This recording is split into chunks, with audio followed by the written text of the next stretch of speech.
আরজিকর মামলায় আজকের আদালত বলেছে যে সিবিআই নতুন প্রযুক্তি ব্যবহার করতে পারবে এবং আমি এটা ওয়েলকাম করব, কিন্তু আপনাকে বলি তার আঙুলটা বাঁকিয়ে দেওয়ার দায়িত্ব আমার।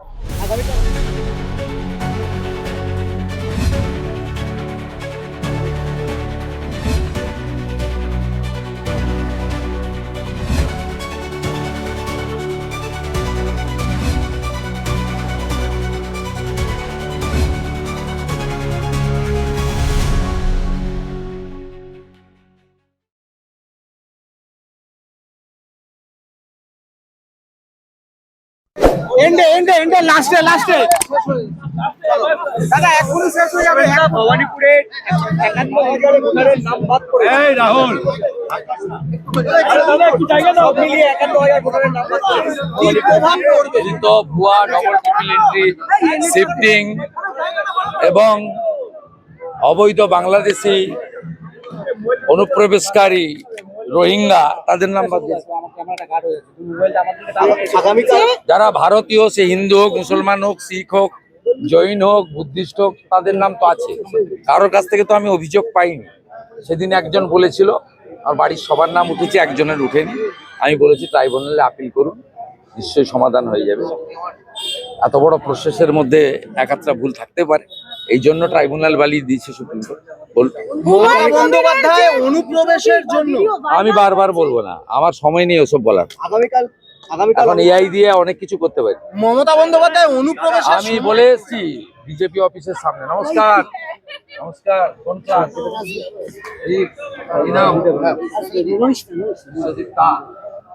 এখানকার অরিজিনাল তোমরা।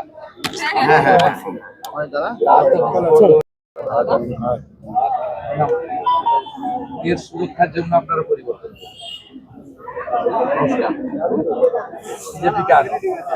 অনেকদিন হয়ে গেছে, 5 বছর, অনলি 5 years। দাদা ভবানীপুরে ঘরে ঘরে দেখা যাচ্ছে রাস্তায় রাস্তায় মানুষ বেরিয়ে যাচ্ছে, তাহলে কি ভয় অনেক ভোটে হারবে, ভোটারদের জিজ্ঞেস করুন, বলে দেবে। আমি তো অত্যন্ত আশান্বিত যেভাবে মানুষ বেরিয়ে এসছে। ভয় কেটে গেছে, মানুষ মোদিজিকে সমর্থন করছেন আর স্থানীয়ভাবে আমার উপরে আস্থা রাখছেন যে শুভেন্দু অধিকারী আছে। ভয় দেখালে যে ভয় দেখাবে তার আঙুলটা বাঁকিয়ে দেওয়ার দায়িত্ব আমার। মমতা বন্দ্যোপাধ্যায় বলছেন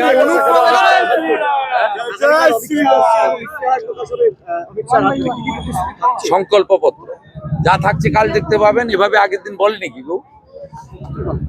ডক্টর অশোক লাহিড়ী, তাপস রায়ের নেতৃত্বে কমিটি হয়েছিল, জনগণের সাজেশন নেওয়া হয়েছে। পশ্চিমবঙ্গের অর্থনৈতিক অবস্থার উপরে দাঁড়িয়ে যা মানুষ চায়, কালকে অমিত শাহজি সেটাই করবেন। তাতে কি আছে দেখার জন্য অপেক্ষা করুন।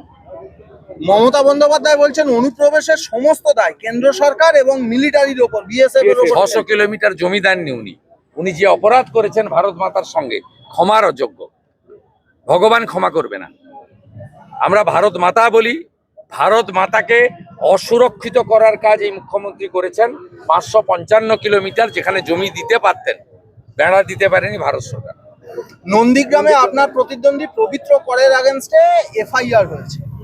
গুন্ডামি করলে এফআইআর হবে। আমি যদি গুন্ডামি করি, বুথ সভাপতি বুদ্ধদেব গুরিকে কতগুলো জিহাদি মুসলিমকে নিয়ে ভেটুরিয়া, তৃণমূলের মুসলিম, সব মুসলিম খারাপ নয়, তৃণমূলের কতগুলো ভেটুরিয়ার মুসলমানকে নিয়ে গিয়ে দাঁড়িয়ে থেকে মেরেছে।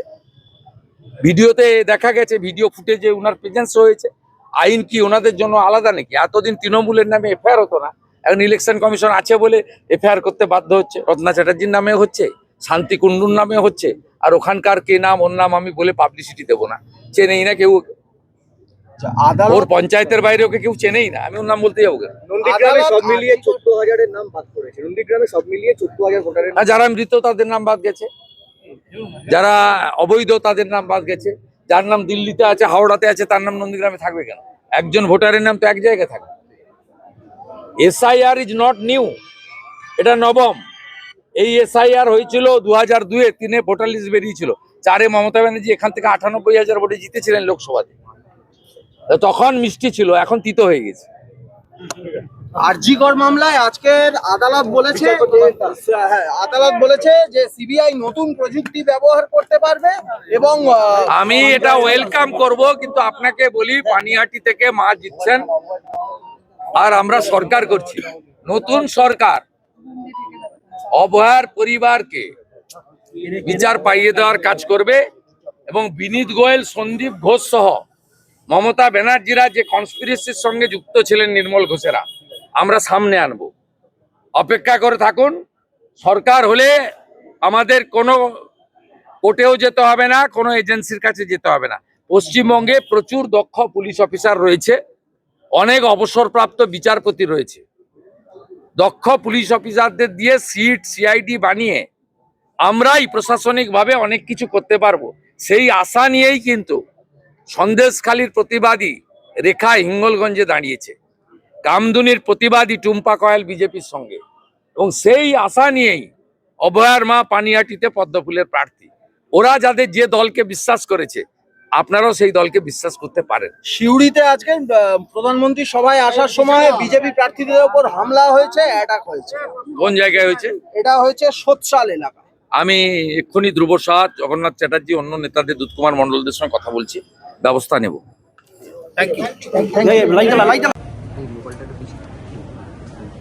আপনি কত কথা বলেছেন, ভেঙে যাব তো মচকাবো না, এত ভয় পাওয়ার কি আছে? ভালো করে লড়ুন নির্বাচন।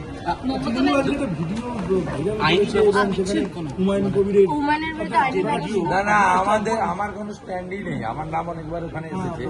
প্রথমত এটা এআই দিয়ে আইপ্যাক বানানো কিনা এটাও তো দেখতে হবে। এআই দিয়ে তো সবকিছু বানানো যায়, কিন্তু সেখানে মধ্যপ্রদেশের মুখ্যমন্ত্রী, আমার কথা ছেড়ে দেন, মধ্যপ্রদেশের মুখ্যমন্ত্রীর কথা বলা হয়েছে, একবার পিএম এর কথা বলা হয়েছে। এই গুরুতর অভিযোগ। হুমায়ুন কবির কি করবেন জানি না। ওনার এটা সেন্ট্রাল ফরেন্সিক ল্যাবে তদন্ত এবং সিবিআই তদন্ত দাবি করা উচিত। মধ্যপ্রদেশ সরকারেরও উচিত এটা স্পেশাল ইনভেস্টিগেশন দেওয়া, এবং এই আইপ্যাকে যারা এগুলো কারবারটা করেছেন বা এআই দিয়ে বানিয়েছেন, এআই কিনা দেখা দরকার আছে। ভালো হয়েছে। রাজ্য সরকার এটাকে সিবিআই তে রিকমেন্ড করুন। সিবিআই যদি মনে করে এখানে মানি ট্রেল হয়েছে, তাহলে ইডিকে তারা ইডিকে হ্যান্ড ওভার করবে। তৃণমূলকে তো প্রসিডিওর জানতে হবে, সরাসরি ইডিকে দিতে পারে না রাজ্য সরকার। রাজ্য সরকার রেকমেন্ড করতে পারে ভারত সরকারকে ফর সিবিআই। সিবিআই যদি দেখে সেখানে, প্রথমত এটা এআই কিনা সেটা তো সেন্ট্রাল ফরেন্সিক ল্যাব থেকে দেখতে হবে। এবার আমার কোনো মন্তব্য নেই। এটা মমতা ব্যানার্জির বি টিম হুমায়ুন কবিরের লড়াই বাবরি মসজিদ নিয়ে, আর আমাদের বক্তব্য হচ্ছে বাবরের নাম লিখতে দেব না আমরা। একদম single point agenda, single point agenda যে বাবরের নাম আমরা এখানে লিখতে দেব না। হিন্দু মন্দির বানাক, মুসলমান মসজিদ বানাক, উই হ্যাভ নো অবজেকশন, কিন্তু বাবরের নাম লিখতে দেব না। বাবর মোগল পাঠানরা ভারতকে লুট করেছে, ধর্ম পরিবর্তন করেছে, মন্দির ভেঙেছে, মা বোনের ইজ্জত নিয়েছে, তাদের কোনো ক্ষমা নেই। আর এগুলো কমপ্লিটলি তৃণমূলের এ টিম বি টিম, এরা সমানে ভারতীয় জনতা পার্টির বিরুদ্ধে বক্তব্য রাখে এবং ভারতীয় জনতা পার্টির সম্পর্কে তার আদর্শ, তার বিচারধারা নিয়ে প্রশ্ন তোলে। ওরা ওদের নিজেদের মধ্যে লড়াই, আমাদের মধ্যে এর বিষয়ে সময় খরচ ব্যয় করাই উচিত না। আলু চাষিদের বিষয়ে আপনি একটা এক্স হ্যান্ডেলে পোস্ট করেছেন যে আলু চাষিদের ভয়ঙ্কর কষ্টে আছে, ভয়ঙ্কর কষ্টে আছে। আলু চাষিদের সর্বনাশ করে দিয়ে গেলেন এই মহিলা, মানে এই মুখ্যমন্ত্রী মাননীয়া মমতা ব্যানার্জি আলু চাষিদের সর্বনাশ করে দিয়ে গেলেন। মমতা ব্যানার্জি বলছেন, আমরা কথা দিতে পারি বিজেপি এলে আলু চাষিদের এই দুর্দশার সামনে পড়তে হবে না। মমতা ব্যানার্জি বলছেন তার র্যালিতে নাকি শুধু সরু দড়ি দেওয়া হয়, কিন্তু বিজেপির যদি র্যালি হয় তখন নাকি বিশাল ব্যারিকেড দেওয়া হয়, মানে কি বলছে, যাতে লোক সংখ্যা নিয়ন্ত্রণ করা সম্ভব না হয়। মানে মমতা ব্যানার্জির র্যালি আচ্ছা, মোটা দড়ির দাবি করছে। পাঠিয়ে দেবেন? না, আমি কেন পাঠাতে যাব? উনি কখনো বলছেন আমার কাছ থেকে সব কেড়ে নিয়েছে, আবার কখনো বলছে ওই অ্যাডভোকেটকে আমার সিআইডি গ্রেপ্তার করবে। উনি নিজেই তো পরস্পর বিরোধী কথা বলছেন। যদি ওনার মোটা দড়ির দাবি থাকে তাহলে মনোজ আগরওয়ালের কাছে আবেদন করুন, তিনি যাতে ডিজিপিকে এবং সিপিকে বলেন যে সরু দড়ির পরিবর্তে মোটা দড়ি দিতে। তবে আমাদের কোনো দড়ি লাগে না। আমার নমিনেশন ফাইলের দিন অমিত শাহজির সামনে কলকাতা পুলিশ দড়ি ঘিরে যাচ্ছিল, অমিত শাহজি উপর থেকেই নির্দেশ দিয়ে দড়ি সরিয়েছেন, আপনারা দেখেছেন। বিজেপির দড়ি টড়ি লাগে না, সরুও লাগে না, মোটাও লাগে না। হ্যাঁ, পুরোনো কলকাতা ঐতিহ্যবাহী জায়গা। এখানকার আমি আবেদন করছি, এরা ঠিক বিচার কি হবে না, আমি কেন বলবো, ভোটাররা বলবো। আমি তো আশা নিয়ে করছি, আমি রেসপন্স ভালো পাচ্ছি। আমি 1000 জনের সঙ্গে মিট করলে 2 জন আমাকে না তো বলছে না, প্রশ্নের মাধ্যমে বুঝতে পারছি, কিন্তু 998 জন বলছেন যে বেঙ্গল নিড চেঞ্জ, 15 বছর এনাফ। কারণ ওরা তো বিজেপি দেখেনি, বাঙালি তৈরি করা পার্টি, ডক্টর শ্যামাপ্রসাদ মুখার্জি, আর মোদিজির উপর সকলের কনফিডেন্স রয়েছে। এমনকি প্রচুর বামপন্থী সমর্থক, তারাও আমাকে বলছে আপনাকে দেখবো, টেস্ট করবো। আমরা তো এমএলএ কে দেখতে পাই না, আপনি কি করেন সেটা দেখবো। ভোট সুইং করবে বলছেন? আমি তো আশাবাদী, আমি ভোট চুরি করতে দেব না।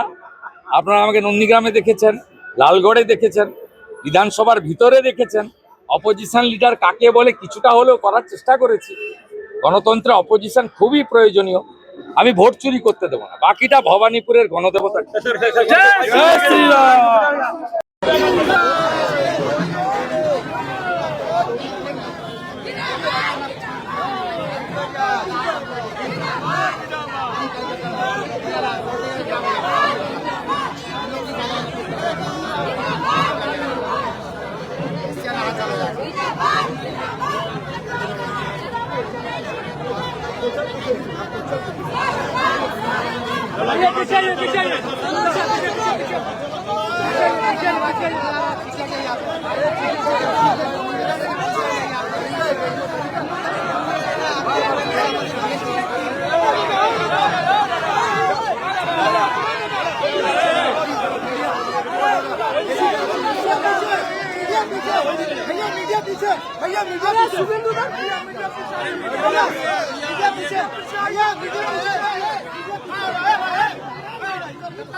भैया मीडिया पीछे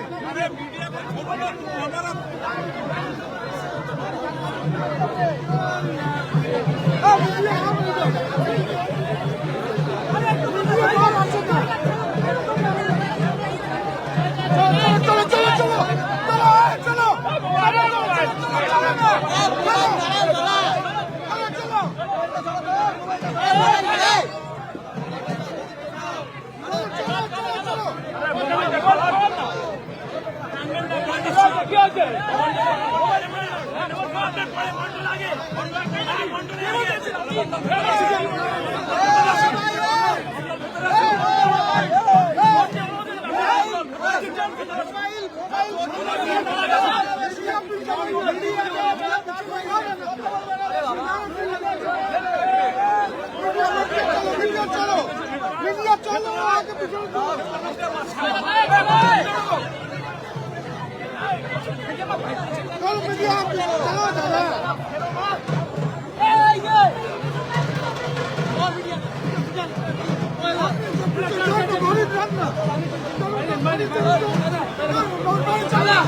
चलिए आपको चलिए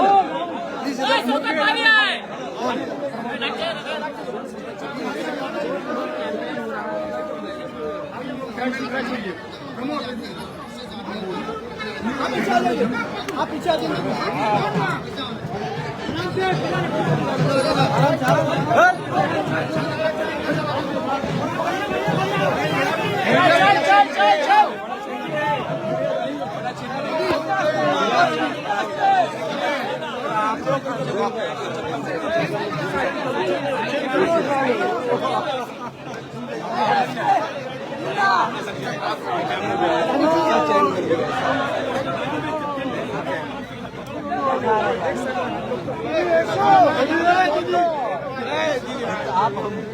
दादा यहाँ पर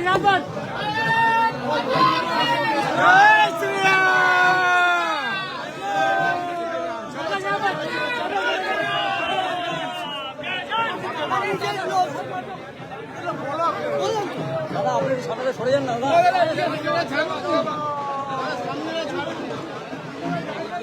दादा एक देखो ना किधर लोग आ रहे हैं।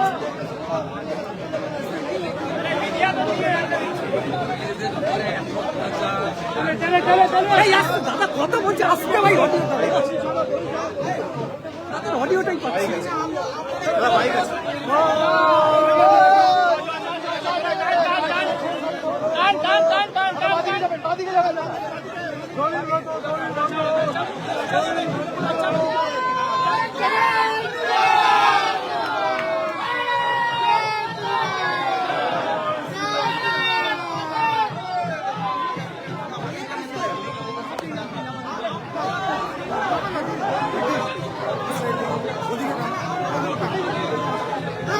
हाथ पकड़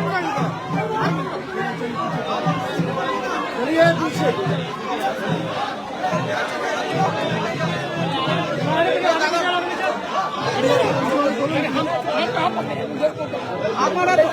आप लोग चेन बनाइए ना, चेन बना हुआ है इसको जाइए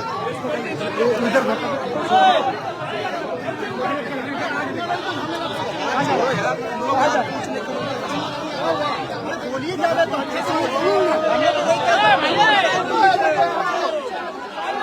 हम लोग वही कर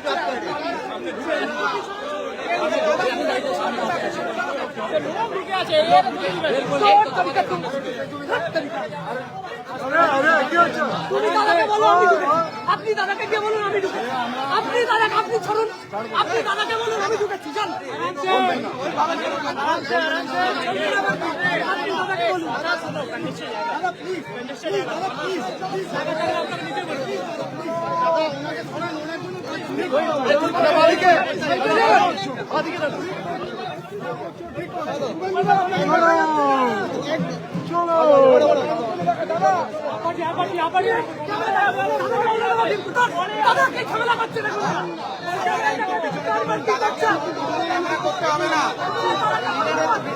कैमरा लागবে না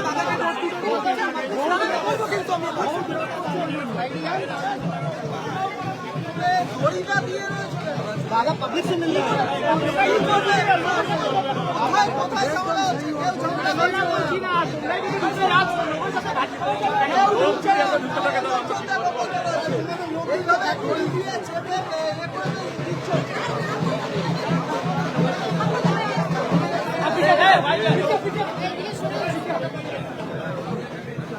चलो